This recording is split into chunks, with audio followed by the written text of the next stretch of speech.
Ok les gars, ça faisait longtemps que j'avais pas fait de vidéo et là on retourne avec une vidéo bien geek, ok, bien geek comme il faut. Donc les gars, si vous faites pas de l'informatique ou si vous n'êtes pas dans le domaine, je vous conseille de laisser cette vidéo de côté et peut-être même toutes les autres vidéos qui arrivent parce que je pense que je vais faire un petit pivot là, vraiment informatique à fond, tu vois, dev et tout, mais genre bien poussé quoi. Tu vois, j'ai pas envie de juste parler d'un SaaS que j'ai fait et tout, ou bien une application mobile, je vais essayer d'aller un peu plus loin. C'est une idée comme ça, dites-moi ce que vous en pensez dans les commentaires s'il y a des gens qui vont répondre. Et donc aujourd'hui on va commencer très fort et je vais vous parler de ma nouvelle config NeoVim. Alors pour les gens qui sont là depuis assez longtemps, vous avez peut-être dû voir passer une vidéo il y a à peu près un an où justement je disais que j'avais switch complètement sur NeoVim. Et ben il se trouve que cette fois-ci j'ai vraiment gardé l'habitude et c'est devenu mon éditeur de texte principal. Sauf qu'en fait à cette époque-là, quand je vous ai présenté la vidéo, je sais même plus si j'avais filmé mon écran ou pas, mais j'avais utilisé LazyVim, qui est un plugin manager slash distribution de NeoVim. Je suis pas trop sûr de ce que je dis là, mais bref, en tout cas, le truc c'est que LazyVim te permettait d'avoir une configuration déjà prête à l'emploi, t'installer vite fait tes LSP avec Mason et puis c'est tout, t'étais prêt à coder direct. Et donc à ce moment-là, c'était exactement ce qu'il me fallait parce que je voulais pas passer des heures et des heures sur la configuration, je voulais juste commencer à utiliser NeoVim dans mon workflow de base et faire en sorte que ça devienne une habitude. Et aujourd'hui, après pratiquement un an d'utilisation, voire même un peu plus si on compte vraiment la toute première fois que j'ai ouvert le logiciel, j'ai décidé de passer à ma propre config perso. Et si je fais ça aujourd'hui, c'est pour quelques petites raisons. La première, c'est que j'ai envie d'arrêter de rester à la surface et de simplement effleurer quelques sujets. J'ai envie vraiment d'approfondir certains sujets, de vraiment comprendre ce que je fais parce que j'ai l'impression que c'est un truc que j'ai un peu perdu ces derniers temps. Deuxième raison, c'est que j'ai envie d'apprendre des nouvelles choses en fait. Ça fait longtemps que je fais du web et du mobile et j'ai envie d'un peu agrandir mon set de connaissances. Donc c'est une bonne occasion, on commence par les outils, c'est bien aussi de comprendre les outils que tu utilises au quotidien. La troisième raison, c'est que j'ai envie de personnaliser un maximum ce que je fais sur mon ordi en fait. J'ai envie que les logiciels que j'utilise soient vraiment personnalisés à mon expérience, soient vraiment me ressemblent à moi en fait, tu vois. C'était pas français ça, mais on garde, c'est pas grave. Et enfin, dernier truc, c'est que je voulais juste faire de l'informatique quoi. C'est tout, il n'y a pas besoin de plus de raisons les gars. Alors déjà on va commencer par un truc tout simple, c'est la structure de fichier.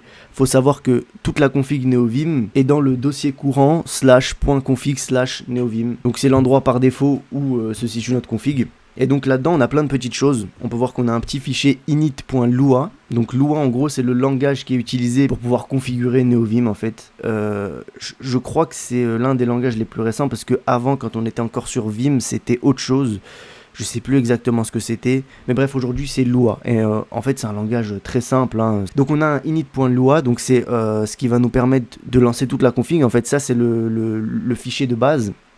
Moi, ce que j'ai fait, c'est que j'ai voulu garder les trucs un peu clean. Donc, le fichier de base se charge uniquement. D'ailleurs, je vais vous le montrer en fait. Hein, je vois pas pourquoi je perds plus de temps. Le fichier de base me permet déjà de juste télécharger les plugins. Et ensuite, en dessous, je require tous les fichiers dont j'ai besoin. Et en fait, chaque plugin a son propre fichier.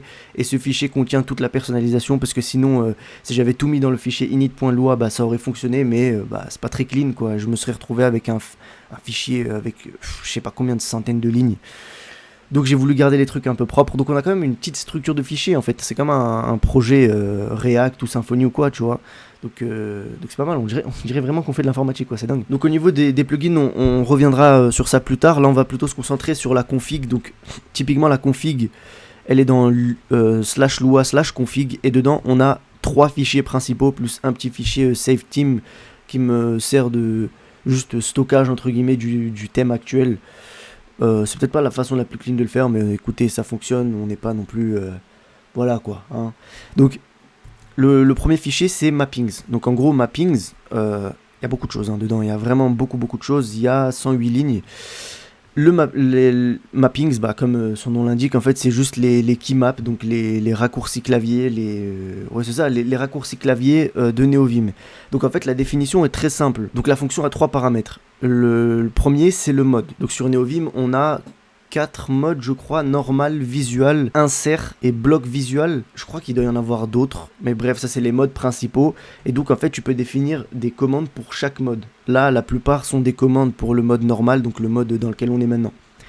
Le deuxième paramètre, c'est la commande en elle-même. On a quelques mots-clés un peu spécifiques. Donc on a par exemple le leader leader qui a été défini juste ici. Donc pour moi le leader c'est la touche espace. Ensuite après le leader on a donc une lettre, une touche. Donc soit on peut la mettre en minuscule, soit en majuscule. Et donc en fait la combinaison des deux trigger le mapping. Et le mapping trigger du coup le troisième paramètre qui est l'action qu'on veut faire, la commande qui est lancée ou peu importe. Donc là par exemple je vais vous prendre celle-là parce qu'elle est un peu intéressante. Le mapping donc sur la ligne 18 on a leader vs et après on a toute une grosse commande. Donc en fait ce qu'elle fait c'est simple, c'est que qu'une fois qu'on clique sur espace V et S on trigger le V-split, donc le split vertical, c'est à dire qu'on rajoute une autre fenêtre à côté. Et ensuite après, on trigger une autre méthode qui est un require FZF Lua. Le FZF Lua en fait c'est le Fuzzy Finder qui est le plugin qui nous permet de chercher des fichiers. Donc là en gros ça ressemble à ça. Je fais espace V S, ça m'ouvre une fenêtre, ça m'ouvre un buffer à la droite du coup en vertical. Et ça m'ouvre mon Fuzzy Finder. Donc en fait le FZF c'est ça. Et donc typiquement ce que je peux faire c'est juste chercher un fichier et l'ouvrir directement à droite. Ça c'est un petit mapping assez intéressant parce qu'en général quand j'ouvre un buffer à côté c'est pour chercher un fichier et la plupart du temps bah en fait j'ouvre le buffer puis après j'ouvre le Fuzzy Finder. Donc en fait je me suis dit bah autant combiner les deux puisqu'on peut le faire de toute façon. À côté des mappings, alors je vais juste fermer ça, hop, on a les options. Les options en gros ce que c'est les options de base de NeoVim puisque du coup NeoVim vient quand même avec pas mal de choses à la base, pas mal de choses qu'on peut configurer sans les plugins, et donc faut bien les configurer un peu comme on veut. Là on a plusieurs options, bon je vais pas passer sur toutes les options, mais là on peut voir qu'on a les relative numbers ici, avec les numbers de base, hein. On a des options pour le split, donc choisir où est-ce qu'on met le nouveau buffer une fois qu'on choisit un split horizontal ou vertical. Du coup moi le split horizontal met le nouveau buffer en bas, le split vertical met le nouveau buffer à droite. Après on peut changer, bon bref voilà. Et bon après on a plein d'autres options, mais je vais pas rentrer dans les détails aujourd'hui, c'est pas trop le but de la vidéo, là je voulais surtout vous parler de mes plugins. Donc typiquement les plugins c'est un peu comme les extensions dans VS Code. Donc, je vais vous montrer certains petits plugins que j'ai et les personnalisations que j'ai rajoutées dessus. Donc là par exemple on a un plugin qui s'appelle Alpha et en fait ce que ça nous permet de faire c'est d'avoir cette page d'accueil en fait. Ça nous permet de personnaliser cette page d'accueil pour en faire un peu ce qu'on veut. Bon, c'est pas la meilleure page d'accueil, je vous avoue. Les petites étoiles là, je pensais que ça allait rendre mieux. Mais en vrai, c'est un peu éclaté, donc ça, je vais peut-être l'enlever. Mais du coup, on peut mettre des petits designs en ASCII. On peut mettre des petits raccourcis juste sur la page d'accueil. Par exemple, si on clique sur E, ça nous crée un nouveau fichier. Si on clique sur F, ça nous ouvre notre Finder. Donc voilà, c'est vraiment pas mal, hein. Tu peux personnaliser vraiment bien comme tu veux. Donc ça c'est cool. Ça c'est un petit plus, tu vois. C'est pas non plus les plugins méga importants. Là je vous avoue, j'ai installé certaines choses, surtout pour tester aussi. Mais il y a beaucoup de choses, je pense, que je vais enlever parce que c'est pas non plus super nécessaire. Et puis ça me rajoute quand même pas mal de choses à maintenir entre guillemets, hein. C'est pas non plus énormément de choses, mais bon voilà. Moi je vais, en fait, j'aimerais bien tendre vers une config vraiment minimaliste et vraiment garder que ce dont j'ai besoin pour bien travailler. C'est tout. Donc, ce plugin-là est probablement voué à partir. Mais bref, on a un plugin AutoPairs, donc qui nous permet d'automatiquement fermer les parenthèses, les crochets, les trucs comme ça, etc. Donc ça, c'est pas mal parce que du coup, je crois que NeoVim le fait pas de base. Colorizer, alors ça c'est vraiment pas mal. J'avais galéré à le trouver en plus. Et je suis tombé dessus par hasard sur une vidéo. Donc en gros ça nous permet d'avoir des petites couleurs, comme là par exemple, voilà. Des couleurs comme ça sur par exemple des fichiers CSS où on a notre couleur en hexadécimal par exemple, ou plein d'autres choses. Du coup on a plein d'options ici. Et donc ça nous permet de voir directement la couleur dans l'éditeur de texte. Ça VS Code le fait par défaut. Mais NeoVim le fait pas. Et donc voilà, c'est un petit plugin assez intéressant. Color Scheme, ça c'est pour le thème de NeoVim. Pas très intéressant. Config line number, ça typiquement c'est pas mal, surtout quand on fait les relative line number. Donc en gros ce que ça nous permet c'est de garder nos chiffres pour naviguer que sur les 5 premières touches. Donc typiquement pour naviguer on a des options qui vont de 1 à 5 et pas plus, et après on passe à des combinaisons comme là par exemple. Si vous voyez dans mon... Je vais peut-être sortir ma souris. Là par exemple on peut voir qu'au niveau des nombres relatifs c'est 1, 2, 3, 4, 5 et après ça passe à 11 et pas à 6. Pourquoi ? Parce que ça nous permet de rester sur les 5 premiers chiffres. Du coup c'est beaucoup plus simple pour naviguer parce que là ça veut dire que je navigue à une seule main pour les chiffres et l'autre pour faire un JK ou un HL par exemple. Alors qu'avant, bah, en fait, si j'avais toute la ligne de mon clavier, bah, c'était un peu moins confortable. Donc ça, c'est un petit plugin que j'ai trouvé aussi, c'est vraiment pas mal. Et ça va gagner quand même pas mal de temps et ça facilite beaucoup la navigation surtout. Fterm, bon ça c'est juste mon terminal parce que du coup bah, on a un terminal aussi dans NeoVim normal. Notre Fuzzy Finder, alors là on a beaucoup de choses. Bon c'est juste des options, des key bindings qui ont été définis directement là-dessus. Alors ça aussi c'est un copier-coller, il faut que je revoie d'ailleurs si c'est la meilleure façon de faire parce que à mon avis il y a pas mal de choses là-dedans qui sont assez inutiles ou bien qui sont dupliquées avec mon mappings dans ma config. Donc il va falloir que je repasse un coup dessus. Là on a notre LSP. Là on a quelques icônes qui sont définies dans la petite box de suggestions. Faut que je vois si je peux essayer de la sortir là, la petite box. Voilà, ouais, voilà. Les icônes comme ça, donc juste avant le texte, il y a une petite icône, bah, elles sont définies là. Normalement elles devraient être quelque part ici. Voilà, texte. Donc ça nous permet de définir ces icônes-là. Ça, ce bout de code-là nous permet d'activer l'autocomplétion à chaque caractère qui est écrit et de revenir même si on fait un échappe, parce qu'en fait la configuration de base faisait que, par exemple là, je commence à écrire un truc, tac tac, j'ai l'autocomplétion qui arrive, mais si je fais échappe, par exemple, et que je refaisais ça, bah en fait ça revenait pas, j'avais pas mon autocomplétion, ça le faisait qu'une seule fois. Donc voilà. Ensuite, on a notre config Lua-Line. Donc ça, c'est juste un petit plugin pour pouvoir faire cette ligne-là en dessous. Et du coup, c'est full personnalisable. Donc je l'ai un petit peu personnalisé, j'ai un peu changé les choses et tout.